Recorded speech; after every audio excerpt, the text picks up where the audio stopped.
So hello guys, what's up? We are back again with another question from our level up series. And today our question is minimum cost to split an array. Okay, so let us first understand what this question all about. So in this question, we are given an integer array nums and an integer k. Now we need to split the array into some sub-arrays, or if I should call it as contiguous substrings, sub-arrays. The cost of a split is the sum of importance value of each subarray in the split. Now, whenever you will split, there will be some cost. So what will be that cost? That cost is nothing but, yes, that cost is nothing but importance value of a subarray. Now, importance value of a subarray here states that whatever subarray you are taking, you need to count the number of occurrences of all elements which are occurring greater than one time. Okay. For example, if this is the subarray in consideration, so 3 and 4 are coming more than once. So I will take their frequencies. And what is the importance value? Importance value, you have to add k in that number. So trimmed subarray dot length plus k will be my importance value. So if I am splitting, let us say this is my array. If I am splitting, then I have to pay a cost. And what will be the cost? The cost will be k plus number of, yes, the number of elements which are coming more than once, their frequency. So if in this case, if I am putting a split here, so the k value is 2. So 2 plus, and 1 is also coming twice, 2 is also coming twice. So 2 plus 4, 6 will be the total cost of this split. Now, how can we proceed? So if I look at the constraints as well, it is okay from 0 to 1000. So it is nothing but 1000. So I can say that if I go for n square, then it will be around 10 raised to the power 6. But if I go for n cube, then it will be 10 raised to power 9, which will be, I think, which will definitely give us a time limit exceeded. So definitely we need to think of something algorithm which is working in n square time complexity. Now let us see what we can do. So can I say that this question seems similar to something like a knapsack problem or a LIS problem, in which we are at an index and we consider all possibilities of making a cut or considering the previous one. Yes, yes, this is the intuition behind it.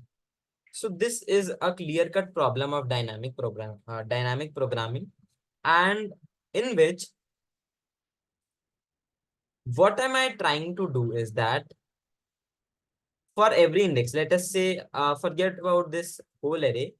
I am at this index. So what am I trying? I am trying to find the minimum cost by making cuts at, let us say this one, let us say this, let us say this, let us say this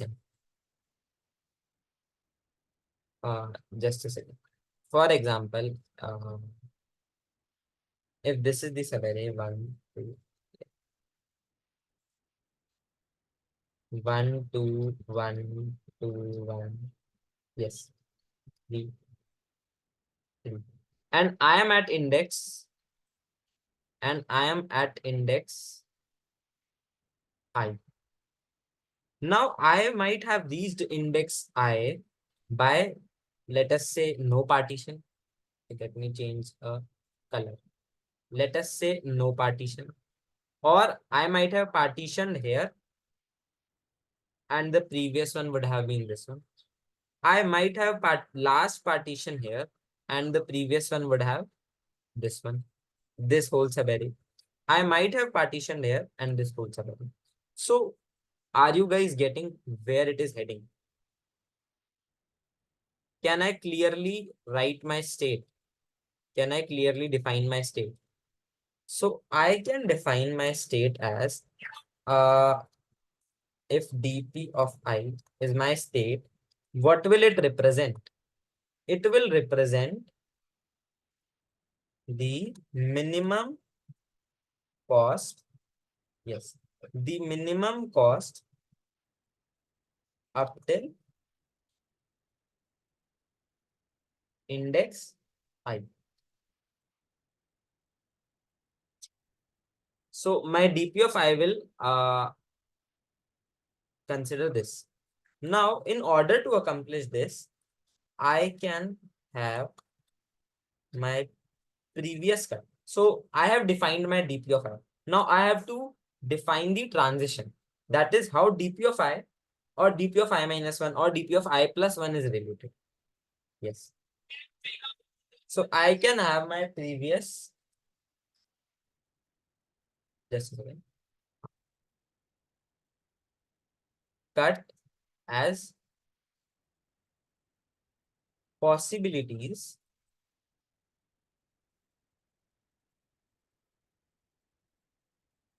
from I to, yes, 0. What am I saying is that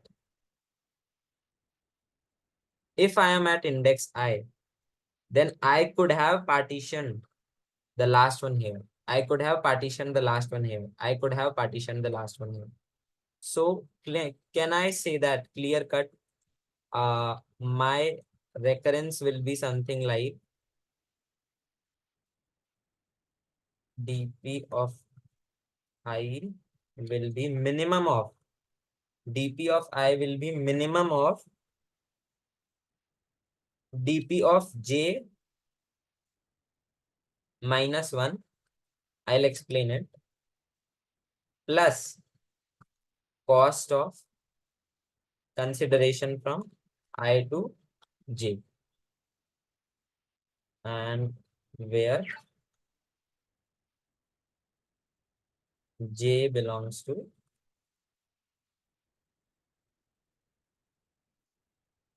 0 up till. This is what we just saw. If I put a cut at j, so j to I will calculate the cost and then I will call for dp of j minus 1. dp of j minus 1 will already have the minimum cost up till index j minus 1. So I just need to add this cost in that.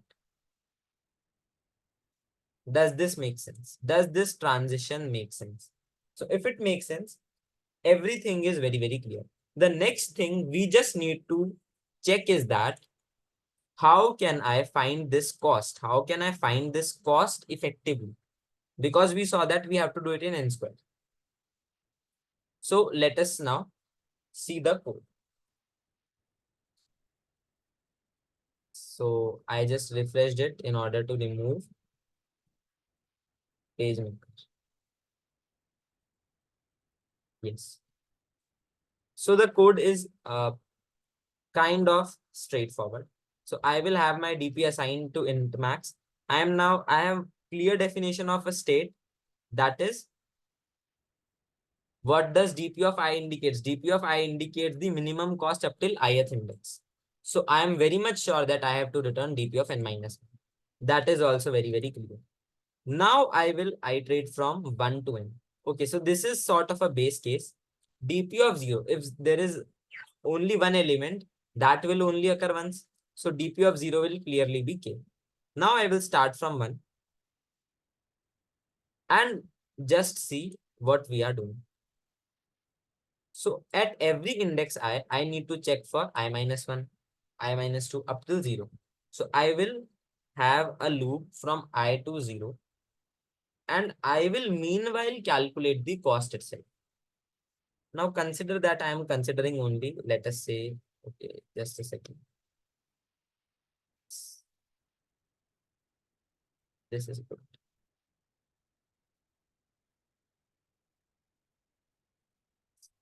So if I am considered about only this, and let us say I is here. So 4, then 2. So no need to add any cost because they are all occurring once, then 1, then 3. Hence, what I will do is, while I am iterating, I will do a nums of j plus plus. Yes. And if the nums of j's frequency is equals to 2, then I will increment my count by 2. And once it exceeds, I will exceed my count also. So in this way, I can keep track of frequencies. Now, if j is greater than 0, now this is the transition state which we were discussing. dp of I is equals to minimum of dp of j minus 1 plus k plus count. And dp of, if j is of course greater than 0, otherwise we simply can compare it with k plus count. So yeah, guys, this was all from this question. See, this was my dp in which I used 2D dp solution, and then I optimized it. I just explained you the optimized one. Okay, I will just tell you what I did here. So here, what I did, I considered two states, I and P. So what did my state actually define? Here my state said that dp of I comma P. Okay, let me write it down. dp of I comma P will give me what? dp of I comma P will give me minimum cost up till I, considering my previous index as P. So in here where I am trying all possible from 0 to I in the previous code I wrote, I just mentioned it, I just used it as a state variable. So it wasn't a very good state. Hence, I was able to optimize it. It took O of n cube time to sort this out. So yeah, guys, this was all from this question. Thank you so much, guys, for watching this video. Make sure you hit the like button, press the subscribe button, and share it with your friends. Thank you so much, guys. We shall see you next.